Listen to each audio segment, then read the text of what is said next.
Hello दोस्तों, नमस्ते। मैं अभी आई हूँ बिहार और अभी मैं नालंदा यूनिवर्सिटी आई हूँ और यहाँ का स्टोरी गाइड भैया से सुनेंगे। तो आप लोग भी वीडियो में बने रहिएगा और वीडियो अच्छा लगे तो लाइक सब्सक्राइब जरूर से कर दीजिएगा।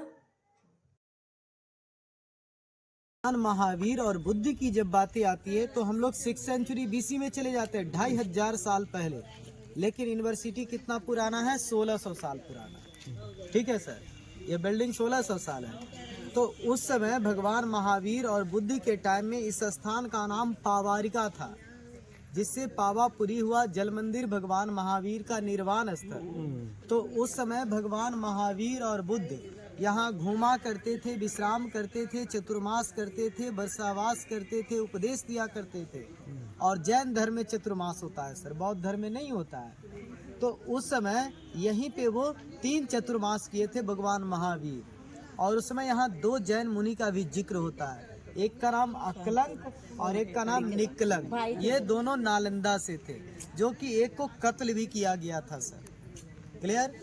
तो क्लियर यहाँ तक हो रहे? तो उस समय भगवान पेड़ के छांव में बैठ करके स्पीच देते थे। तो ये भगवान महावीर का पहला स्थान हुआ ना। उसके बाद बुद्ध आए, तो बुद्ध भी यहीं पे टेम्पररी वो राजगीर के बेनुवन में रहते थे सर, जो राजा बिंबिसार ने उनको डोनेट किया था। तो उस समय भगवान बुद्ध ने भी 2 लोकल डिसाइपल बनाया था, एक को राइट हैंड, एक को लेफ्ट हैंड बोलते। एक का नाम सारीपुत्रा और एक का नाम महामोगलाइन है। तो अभी हम लोग नेट पे, गूगल पे, बुक में जो फोटो देखते हैं, और G20 का डेलीगेट्स आए थे दिल्ली में, तो नालंदा का टेम्पल नंबर 3 ही बैकग्राउंड था। ठीक है, जो अंदर में मैं दिखाऊंगा वो है सारीपुत्रा स्तूपा के नाम से जाना जाता है, जो लॉर्ड बुद्धा के फर्स्ट डिसाइपल थे। क्लियर? उन्हीं का ये बर्थ पैलेस और ये निर्वाण स्थल भी है। क्लियर? तो कह सकते हैं जहाँ भगवान महावीर, जहाँ भगवान बुद्ध स्पीच देते थे, उसी पवित्र जगह को कुमार गुप्त ने नालंदा विश्वविद्यालय का रूप दिया। कुमार गुप्त 5वीं शताब्दी सर। फिर दूसरे राजा है हर्षवर्धन, वो कन्नौज के राजा थे। और हर्षवर्धन के ही टाइम में आया था चीनी यात्री ह्वेनसांग, जो नालंदा में 6 साल अपना जीवन व्यतीत किया था। फिर तीसरा राजा आया बंगाल का राजा, जिनका नाम था देवपाल। यानी कि कहने का अर्थ हुआ कुमारगुप्त, हर्षवर्धन, देवपाल, जो भी किंग आए नालंदा को डेवलप किया। लेकिन एक मुस्लिम आया था जिसका नाम था बख्तियार खिलजी, उसी ने नालंदा विद्यापीठ को डिस्ट्रॉय कर दिया, आग लगा दिया था, तोड़ दिया जी। और बहुत सारे स्टूडेंट को कत्लेआम कर दिया था। कुछ बचे थे वो नेपाल की तराई को और इधर उधर वो अपने जान को बचा करके भागे। क्लियर? तो उस समय नालंदा विद्यापीठ में 3 बड़ी बड़ी पुस्तकालय भी था, लाइब्रेरी, रतन रंजक, रतन सागर और रतन ददी, जहाँ 90 लाख किताब था, जो कि पूरा जल करके डिमोलिश हो गया। और अभी हम लोग पढ़ाई करते हैं पेन, कागज, कलम, डायरी से, लेकिन दैट टाइम इसका आविष्कार नहीं हुआ था। उस समय पढ़ाई होता था भोजपत्र और ताम्रपत्र पे। क्लियर? और जिस साइट को आप घूमने आए हैं वर्ल्ड हेरिटेज साइट है। तो अगर आपसे कोई पूछता है कि नालंदा कितना बड़ा था, क्योंकि ये मात्र 10% पार्ट है, तो नालंदा 10 किलोमीटर लंबा और 5 किलोमीटर चौड़ा था। तो उस समय इसकी चारों दिशाओं में गेट होते थे। वो जो गेट देख रहे हैं ना, जिस गेट से अभी हम लोग इन करेंगे, वो न्यू गेट है, क्योंकि RCC ढलाई दिख रहा है, सीमेंट है ना सर। तो उस समय गेट पे गेट कीपर होते थे। बोलचाल की भाषा में गेट कीपर बोल रहा हूँ, इसके लिए मैं सॉरी भी बोलता हूँ, क्योंकि gatekeeper that time entrance exam लेते थे, एडमिशन टेस्ट होता था, और जो बच्चा सफल होता था उसी का यहाँ दाखिला होता था। और ये नहीं कि आप बिहार और भारत के बच्चे पढ़ते थे, पूरी दुनिया से आते थे, पूरी एशियन कंट्री से, China, Japan, Korea, Vietnam, Sri Lanka, Bhutan, Tibet, Burma, Nepal, Indonesia, जो पहले जावा सुमात्रा बोला जाता है। तो सोचिए, जहाँ के गेट कीपर इतने महान हो तो यहाँ के गुरु कैसे होंगे, है ना। और नालंदा के कुछ गुरु का नाम आप लोग जानते होंगे।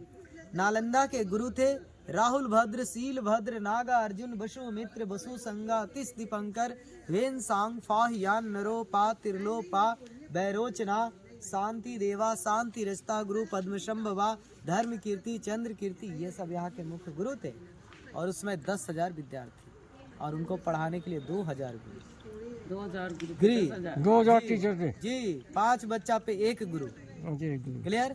अब हम लोग चलेंगे साइट को देखने के लिए, आइए। बहुत अच्छी। लेकिन सवाल उठता है कि नालंदा का इतना मोटा दीवार क्यों है?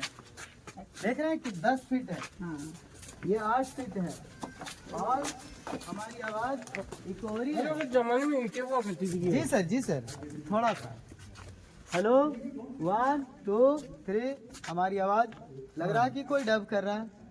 दोबारा बोलना। Hello 1 2 3, clear? लग रहा है ना कि कोई दूसरा भी कोई डब करता है ना? 2-3 आवाज आ रहा है ना, इको हो रहा है। तो ध्यान देंगे, उस समय नालंदा का जो इतना मोटा दीवार बनाया गया है, नेचुरल एयर कंडीशन और साउंड प्रूफ है, क्योंकि उस समय माइक नहीं होते थे। गुरुजी जब दूर से पढ़ा रहे होते तो बच्चे को लास्ट तक आवाज जानी चाहिए। तो अगर कोई आपसे पूछता है कि नालंदा का इतना मोटा दीवार क्यों है, तो गर्मी के मौसम में ठंडे और ठंडे के मौसम में गर्म होते थे। क्लियर? और हमारी आवाज साबित कर रही है कि ये साउंड प्रूफ है, क्योंकि हमारी आवाज को ये दीवार एब्जॉर्ब नहीं कर रहा है, हमारी आवाज को ये ट्रांसफर कर रहा है ना? ये ओरिजिनल दीवार है उनकी। जी सर, देखिए ये काले काले जो दीवार देख रहे हैं ना, ये ओरिजिनल है। ये नया है जो लिखा हुआ ASI 1961-62। यही वाला आग से जली हाँ, थी ना, ये काले हैं जो जले हुए हैं। और वो देखिए डेट मार दिया है ना वहाँ भी सर, तो जहाँ आपको न्यू ब्रिक्स RCC ढलाई वो अभी का है। सर सवाल उठता है कि इस ब्रिक्स में क्या मटेरियल का इस्तेमाल किया गया है? ब्रिक्स में सीमेंट थे नहीं, है ना? तो चूना, सुर्की, बेल का गम, उड़द का दाल और गन्ने का रस, जिसको गुड़ छोवा रावा बोलते हैं। आप पुराने से पुराने किला पे आप जाएंगे ना कहीं भी सर, तो वो चूना सुर्की का ही बना हुआ मिलेगा। ठीक है ना? अच्छा जी, तो चूना, सुर्की और बेल का गम, उड़द का दाल और गन्ने का रस, जिसको गुड़ छोवा रावा। उससे चुनाई हुई है। देख सकते हैं गाइस, सब आगे की ओर हम लोग जाते हैं और पूरा स्टोरी सुनते हैं नालंदा विश्वविद्यालय के बारे में। ऐसा बना हुआ है सर, ठीक है? ये अभी जो खुदाई करके निकाला गया है ना, उसी का ये मैप है। यहाँ लिखा हुआ है plan of the excavated remains at Nalanda, यानी कि जो भी खुदाई करके निकाला गया उसी का ये डायग्राम है। तो अभी हम लोग यहाँ से इनके और इस पॉइंट पे आके रुके हुए हैं। कैसे? 1 2 प्लेटफॉर्म 1 2 है ना, इस साइड 1 2 3 1 2 3 क्लियर हो रहे हैं? तो जहाँ भी आपको इर्द गिर्द प्लेटफॉर्म दिख रहा है, ये मेडिटेशन योगा सेंटर है। 1 2 3 4 5 6 7 8 9 10 11 10% में 11 मोनेस्ट्री, जिसे इंग्लिश में मोनेस्ट्री बोलते हैं और हिंदी में विहार बोलते हैं। जो बिहार देखिए बोर्ड में ऊपर में लिखा हुआ है सर, ये बिहार है ना, जो ये बिहार हॉस्टल छात्रावास। तो ये पूरा लाइन हो गया, 11 हॉस्टल हो गया वहाँ तक। 11 हॉस्टल थे ये जी, मिले हैं 10% में सर। नीचे से मिले मैं तब जी, खुदाई किया तो मिला। तो ये खुदाई की जब मिला तो फिर इनको है ना, वो देखिए सैंपल के रूप में ऐसे दिखता था नालंदा पहाड़ है जैसे, वो सैंपल के रूप में छोड़ दिया है सर।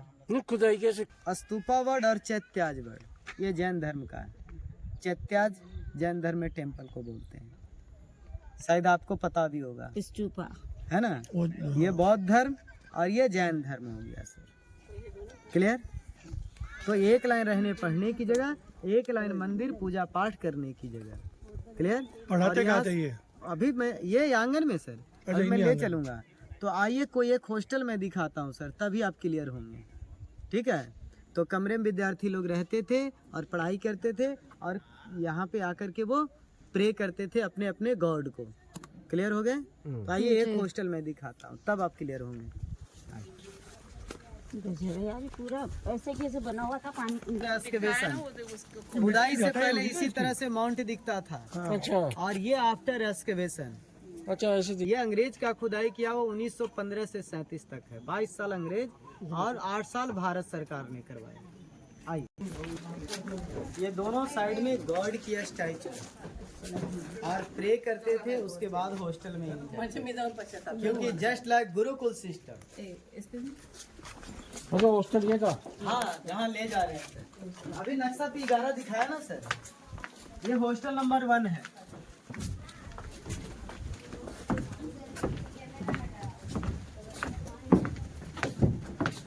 ये देखिए उन लोग का स्नान करने का जगह है। अच्छा, ये भी ऐसे मिले नालियाँ और ये जी, सीमेंट अभी का है लेकिन नाली ओरिजिनल है। कभी भी नालंदा ये कितना भी बारिश क्यों ना हो, पानी कभी नहीं दिखेगा। यहाँ पे निकल जाता है। ले जाओ एक बार। बाथरूम थी सब। और इस तरफ ये हो गए कमरे जहाँ एक कमरे में एक विद्यार्थी रहते थे। अच्छा, अलग अलग कमरे बने हुए थे। हाँ देखिए ना, अरे भाई, आप लोग जाइए वो सेंटर में। ये ऐसे ही एक एक कमरे थे। हाँ, और इस तरह से 12,000 कमरे का जिक्र है। नालियाँ तो बहुत बड़ी होगी। नहीं, ओरिजिनल नाली है, सीमेंट अभी का है। इस तरफ एक स्टूडेंट में एक रूम में रहते थे और देख सकते हैं। थोड़ा सा इधर देखेंगे, आप देखेंगे थोड़ा इधर। और देखिए इस तरफ है, बुक रखा जाता था। आपका हो सकता है ये कमरा जड़ा का हो सकता 6 मंथ लगा था ना हाँ, बुक 6 महीना। बुक जलने के लिए। है। जी जी, इतना सारा बुक था। आइए इधर। ये देखिए खुली आंगन हो गया जहाँ हम लोग पढ़ाई करते थे, स्टडी सेंटर। इस तरफ तो ये कमरे में हम लोग रहते थे और ये खुली आंगन में हम लोग पढ़ाई करते थे। कितना अच्छा सिस्टम। और उस समय 1-2 विषय का पढ़ाई नहीं होता था, उस समय 108 विषय का पढ़ाई होता था, 108 सब्जेक्ट। उसमें history, geography, philosophy, medicine, metaphysics, logic, grammar, astronomy, वस्तुशास्त्र, दर्शन शास्त्र, तर्क विद्या, योगा विद्या। उस समय मेडिकल का भी पढ़ाई होता था, लेकिन मेडिकल नहीं बोलते थे, आयुर्वेद, शल्य चिकित्सा, सर्जरी हमारे में। पहले वैसे ही बोला जाता था ना। हाँ।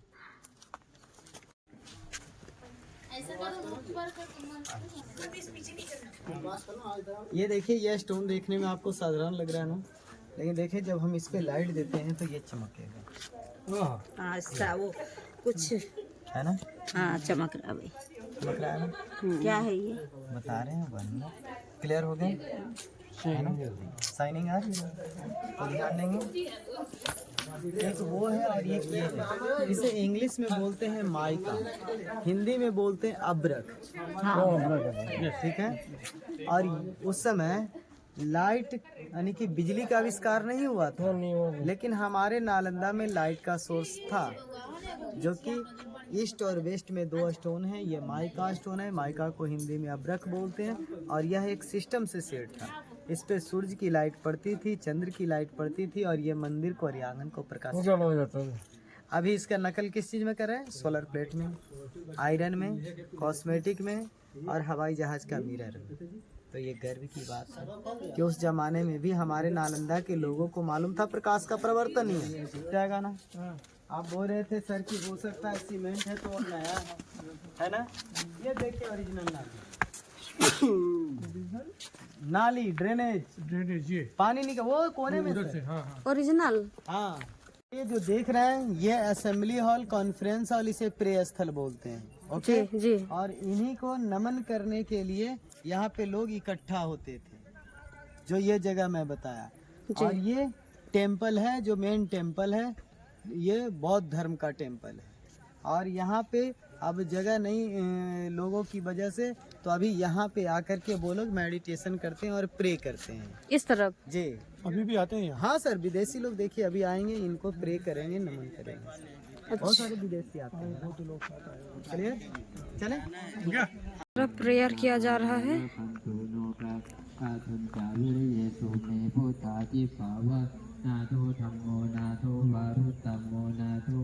इस तरह भी है क्लासरूम, और क्लासरूम की ओर भी जाके मैं आपको दिखाती हूँ।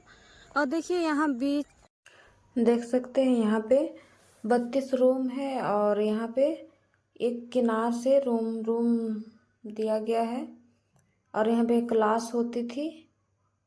और देख सकते हैं यहाँ पे इस जगह पे यहीं पे खाना बनाया जाता था।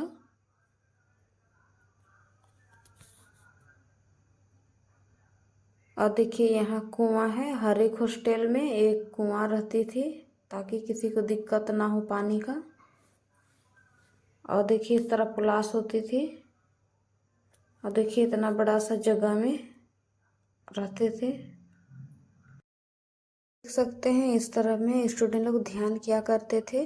और यहाँ पे 108 हॉस्टल थी, तो उनमें से सिर्फ 11 ही हॉस्टल और 11 ही कुआं मिले हैं, बाकी खुदाया भी बंद है।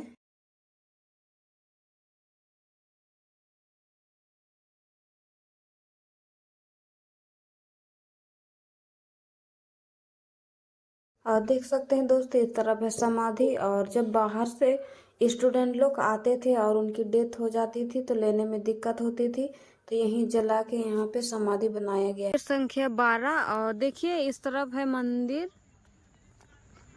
देख सकते हैं मंदिर है। और मंदिर 2 भाग में बनाया गया था।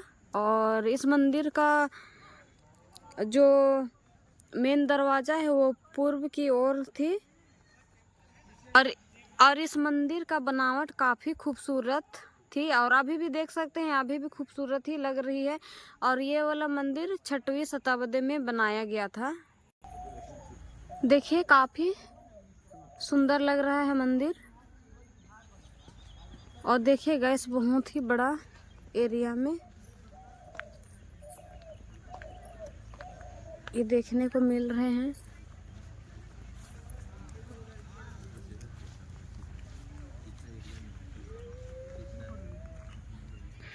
देख सकते हैं विहार संख्या 8 है ये भी।